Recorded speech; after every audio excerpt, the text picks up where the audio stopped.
इस वीडियो को देखने से पहले अपने आसपास यह देख लो कि कोई है या नहीं, वरना डर इतना लगेगा जितने तुमने सोची ना होगी।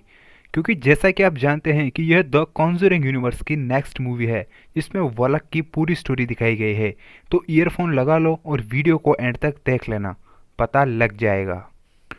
मूवी की स्टार्टिंग में हमें रोमानिया में एक एबे को दिखाया जाता है। उसमें दो नन्स होती है जो काफ़ी डरी हुई थी और एक रूम की तरफ जा रही होती है।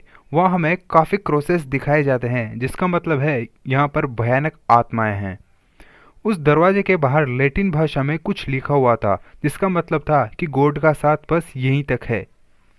इसके बाद एक नन जिसके हाथ में चाबी थी वो दरवाजे के अंदर चली जाती है और दूसरी नन से कहती है कि तुम्हें पता है इसके बाद क्या करना है, और वह अंदर चली जाती है। थोड़ी देर बाद वो नन खून से लथपथ बाहर आती है और दूसरी नन को चाबी देकर कहती है कि शैतान को धरती पर आने के लिए जिंदा शरीर की जरूरत है और तुम्हें पता है कि अब तुम्हें क्या करना है। तभी काफी भयानक शैतानी आवाज में कोई उस नन को अंदर खींच लेता है और वो दूसरी नन जो काफी डरी हुई थी बाहर भागने लगती है और उसका पीछा एक शैतान कर रहा होता है। वो नन एक कमरे में आती है और भगवान से माफी मांगकर खुद को फांसी लगा लेती है, क्योंकि वो शैतान उसके पीछे आ गया था। अगली सुबह एक लड़का जिसका नाम फ्रेंची है वो वहां आता है और देखता है कि एक नन ने फांसी लगा ली है और कौवों ने उसे नोच डाला है।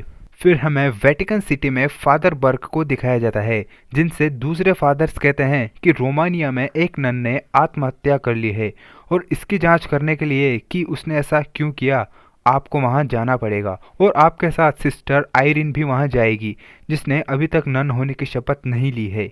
फिर फादर बर्क और सिस्टर आयरिन रोमानिया जाते हैं और फ्रेंची उन्हें वहां ले जाता है और कहता है कि वो घर बहुत डरावना है और गांव के लोग वहां जाने से काफ़ी डरते हैं। फिर फ्रेंची और वो वहां चले जाते हैं जहां फ्रेंची ने उस लाश को एक कमरे में रख दिया था, लेकिन वो लाश को देखकर बहुत घबरा जाता है क्योंकि उसने उसे लेटा कर रखा था और अब वो बैठी हुई थी। यह सब वो फादर को बताता है। फिर फादर नन के हाथ से चाबी ले लेते हैं और तभी एक दरवाजे से आवाज़ आती है। फ्रेंची बताता है कि सभी नन्स इसी दरवाजे से आती हैं और सामान लेकर चली जाती हैं। फिर फादर उस लाश को दफना देते हैं और वहां जाते हैं जहां नन ने फांसी लगाई थी।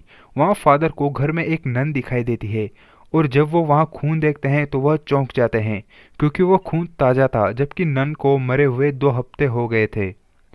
फिर वो अंदर चले जाते हैं जहां आयरिन को एक नन दिखाई देती है। उस नन का चेहरा बिल्कुल ढका हुआ था और वो उन सबसे कहती है कि यहाँ सब कुछ ठीक है और आप यहाँ से चले जाइए। लेकिन फादर कहते हैं कि अगर वो यहाँ से चले जाएंगे तो चर्च किसी और को यहाँ भेज देगा।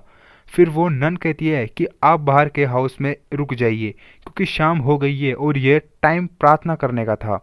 फादर फ्रेंची को भेज देते हैं। रास्ते में फ्रेंची को एक नन की आत्मा दिखाई देती है जो उसे बुरी तरह से डरा देती है, लेकिन फ्रेंची हिम्मत वाला था और वो वहां से भाग जाता है। उधर फादर और आयरिन आपस में बातें कर रहे थे जहां आयरिन बताती है कि उसे भूतिया सपने आते हैं, लेकिन हर सपने में एक चीज कॉमन रहती है और उसे सपने में सुनाई देता है कि मदर मेरी तुम्हें रास्ता दिखाएगी। फादर भी बताते हैं कि एक बार फ्रांस में उन्होंने एक बच्चे डैनियल का एक्सोर्सिज्म किया था, जिसके ऊपर एक भयानक आत्मा ने कब्जा कर रखा था और वो बच्चा दर्द सहन नहीं कर पा रहा था, इसलिए वो मर गया। फिर रात को फादर को कुछ आवाजें सुनाई देती है और जब वो देखते हैं तो उन्हें एक बच्चे की आत्मा दिखाई देती है। वो उसका पीछा करते हैं और कब्रिस्तान तक आ जाते हैं। वहां वो देखते हैं कि वो बच्चा डैनियल ही है। उसके मुंह से एक शैतानी सांप निकलता है और फादर को एक कब्र में गिरा देता है। कब्र बंद हो जाती है। फिर फादर कब्र में लगी घंटी को बजाते हैं ताकि कोई उन्हें बचा ले, लेकिन वहां आसपास कोई नहीं होता। उधर सिस्टर आयरिन की भी नींद खुल जाती है और वो फादर को ढूंढने लगती है। सिस्टर के पीछे एक भयानक डीमन नन लगी होती है और जब आयरिन प्रेयर रूम में आती है तो वो डीमन उसे डरा देती है। यह वलक ही है। अब आपको समझ में आ रहा होगा कि यह डीमन तो कंजरिंग 2 वाला वलक ही है।